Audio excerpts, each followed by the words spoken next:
território brasileiro, como conhecemos hoje, não se constituiu de uma só vez. Com a chegada dos portugueses, houve a apropriação das terras indígenas pelos colonizadores.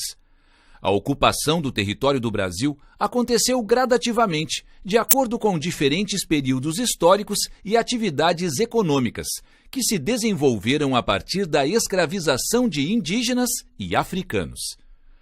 A ocupação portuguesa começou pelo litoral, sem grandes avanços em direção ao interior. Os portugueses não encontraram riquezas metálicas no território brasileiro, então se dedicaram à extração do pau-brasil, cujas madeira e resina eram bastante utilizadas na marcenaria e na tinturaria.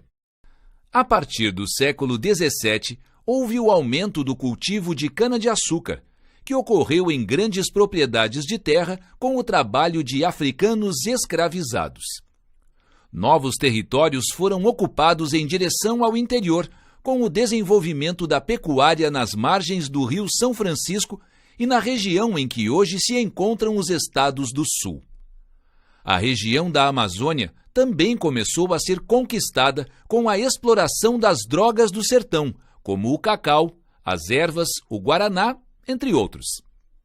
O século XVIII foi marcado pelas expedições ao interior da colônia, utilizando os conhecimentos territoriais dos indígenas escravizados.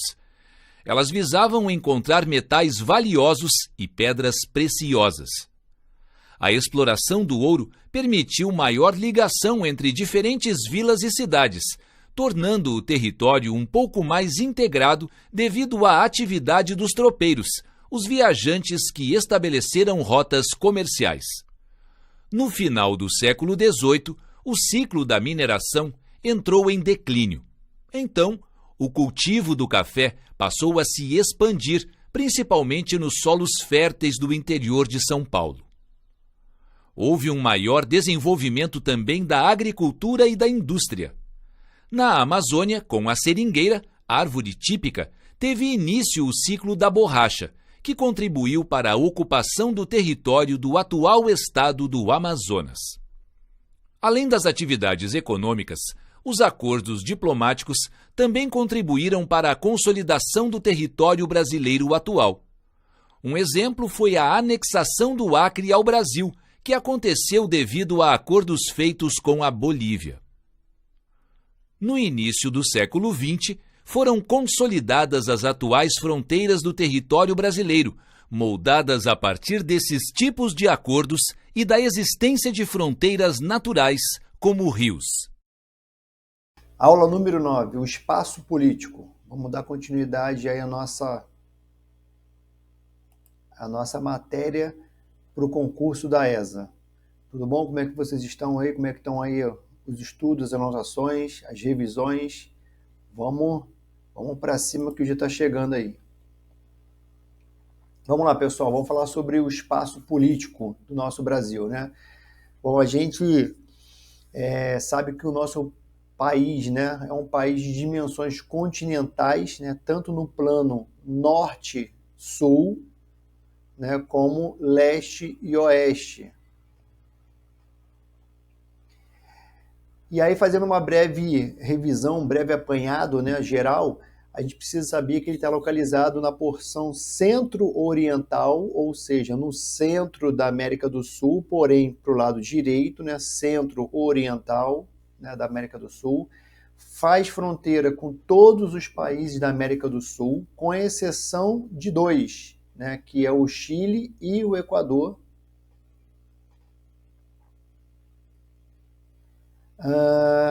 A maior parte, né, do nosso território brasileiro, né, mais de 90%, ele está localizado na região intertropical. Aí, se você observar essa imagem aí,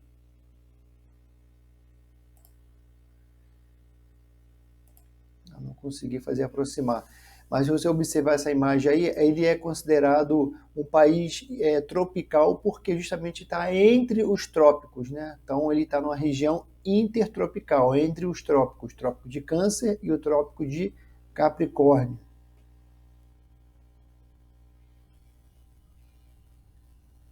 Devido à sua grande extensão longitudinal, né, o Brasil ele possui atualmente 4 fusos horários, né, diferentes, todos eles são situados a oeste, ou seja, à esquerda do meridiano principal, que é o meridiano de Greenwich.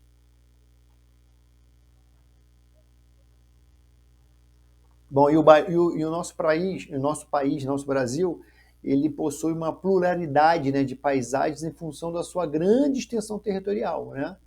A gente costuma dizer que são vários países dentro do Brasil, né? Então aí a sua diversidade, né, de paisagens é muito grande. Vamos lá.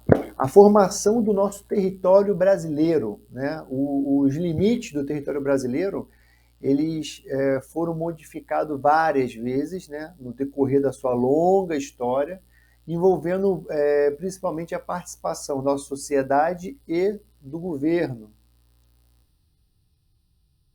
Então vamos começar falando sobre a expansão do nosso território brasileiro, como tudo começou. Vamos falar primeiro da primeira extensão, né, da primeira divisão, que foi o Tratado de Tordesilhas, né? E esse Tratado de Tordesilhas ele foi um acordo, né, firmado aí em 1494 entre as duas grandes potências, né, da navegação da época, que era Portugal e Espanha, e tinha como objetivo resolver os conflitos territoriais, né, relacionados às terras que eram descobertas no final do século XV.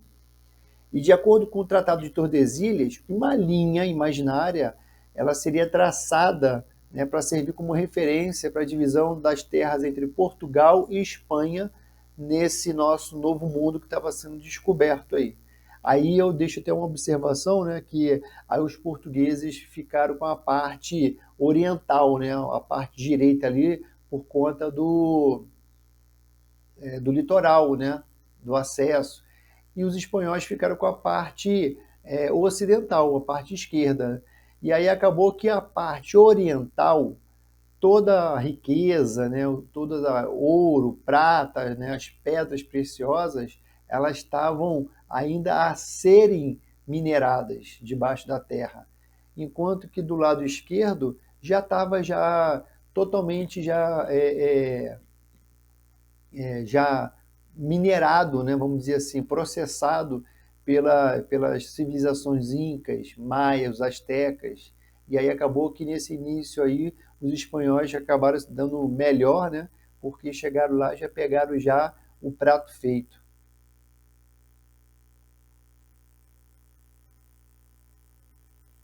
Depois do Tratado de Tordesilhas, veio o Tratado de Madrid em 1750, né? E esse foi um tratado firmado também entre a capital espanhola e Portugal, né?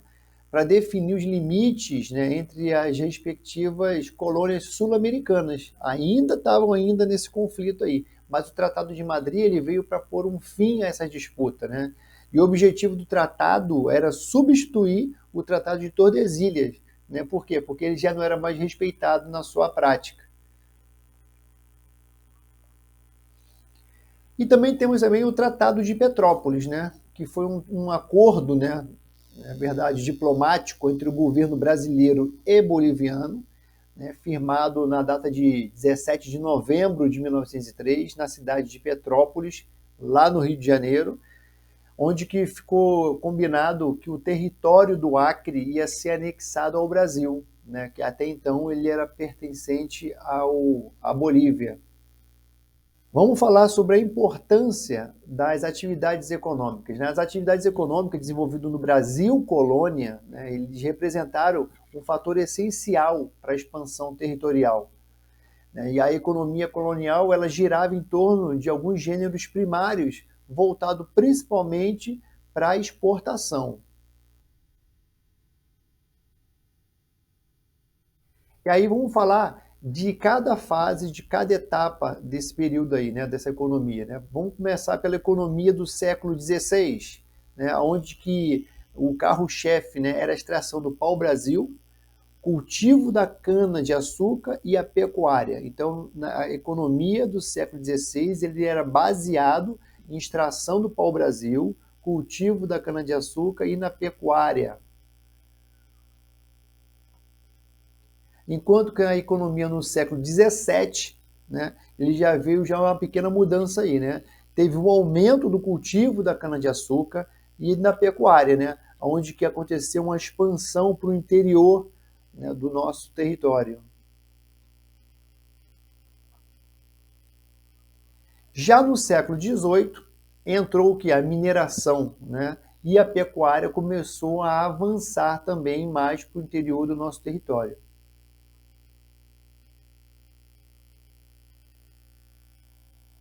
Chegando na economia do século XIX, aconteceu o quê? O avanço mais ainda da pecuária e a chegada, né, da cultura do café.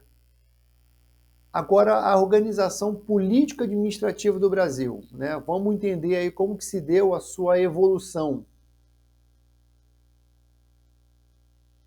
A divisão do território brasileiro, ele começou pelas capitanias hereditárias, né? Que o Brasil ele foi dividido, né, em 15 lotes, né, de norte a sul, né? E aí, nesse caso aí, nós tínhamos, na época, o poder descentralizado, né? Tinha vários feudos ali, né? Várias capitanias, e cada um fazia o que queria, tinha suas leis lá, então o poder era descentralizado.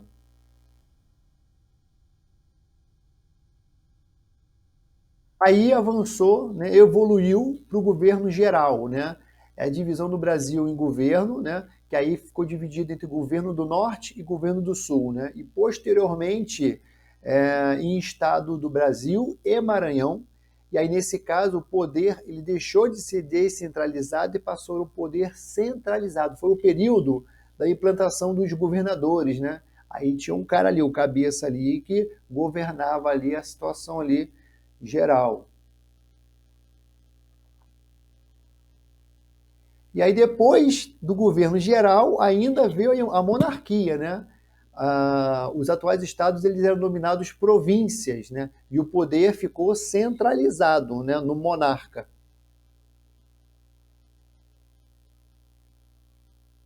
E aí então que apareceram o quê? As províncias passaram a ser denominadas os estados, né? E apareceram os estados. Aí foi a criação da República, né?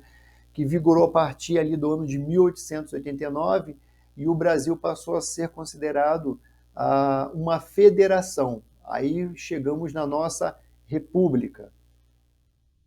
Vamos falar agora um pouquinho sobre a atual organização política administrativa do Brasil, né?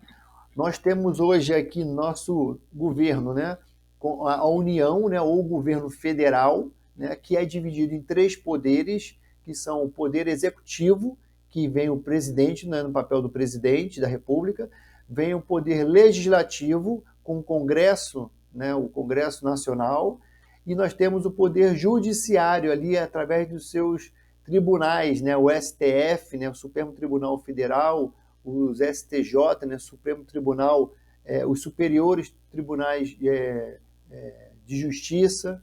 Então, são divididos, a União, né, ou o governo federal, são divididos em três poderes: o executivo, o legislativo e o judiciário.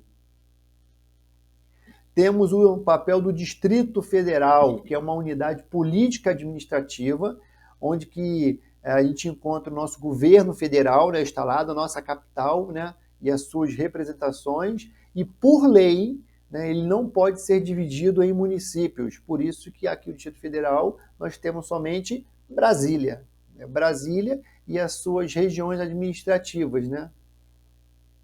Conhecido também como cidades satélites, mas não tem município. Temos os estados, né, que constituem a unidade, né, de maior hierarquia, né, na organização política e administrativa do país. Hoje, né, atualmente, nós somos em 26 estados, sendo composto por municípios. E falando dos municípios, né, eles constituem a unidade autônoma, só que de menor hierarquia no país, e toda a sede do município recebe a categoria de cidade, né? E hoje nós temos mais de 5.000 municípios aí espalhados pelo nosso Brasil. Regionalização no Brasil.